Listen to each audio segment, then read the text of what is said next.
Bonjour à toi, je suis au cœur du cycle, je suis gynécologue endocrinienne et médecin de la fertilité. J'ai créé cette chaîne pour expliquer le cœur de mon métier, c'est-à-dire le fonctionnement des hormones féminines et du cycle hormonal. Si tu souhaites tout savoir sur ce sujet, tu es au bon endroit. Je te laisse regarder la vidéo. Ok, aujourd'hui, on va voir un sujet qui inquiète beaucoup de femmes et qui est très fréquent, les règles irrégulières. Si tu te poses ces questions, pourquoi mes cycles changent? Pourquoi c'est si long entre chaque cycle? Est-ce que c'est grave? Est-ce que je dois consulter?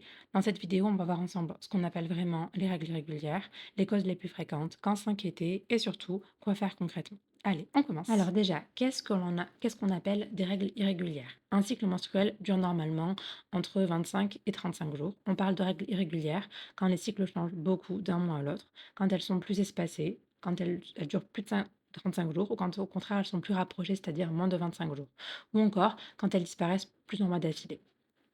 On va maintenant voir les différentes causes de spanioménorrhée. La plus fréquente et la première, ça va être les âges extrêmes de la vie. À l'adolescence, c'est normal d'avoir des règles régulières. Pareil, lorsqu'on approche l'âge de la ménopause, les règles deviennent de plus en plus irrégulières. La deuxième cause la plus fréquente, c'est le syndrome des ovaires polykystiques, dit aussi SOPK.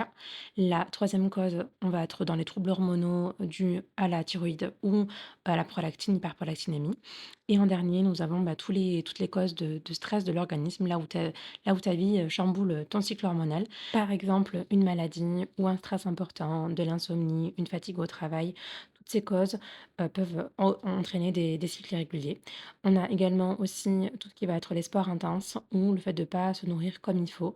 Ça peut aussi jouer sur les cycles. Alors, que faire si vos règles sont irrégulières? La première chose, c'est de noter vos cycles, utiliser une application ou sur un simple calendrier.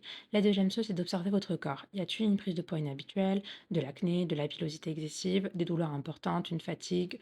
Troisième chose, consultez, notamment si vos règles elles disparaissent plus de 2 ou 3 mois. Si vous avez des saignements qui sont anormaux, si vous essayez de tomber enceinte mais que vous n'y arrivez pas pendant plusieurs mois d'affilée, ou simplement si vous êtes inquiète. Un simple bilan hormonal ou une échographie peuvent parfois clarifier la situation. Les spanioménorrhées sont une cause fréquente de troubles du cycle. Je vais vous résumer un petit peu ce que je viens de dire.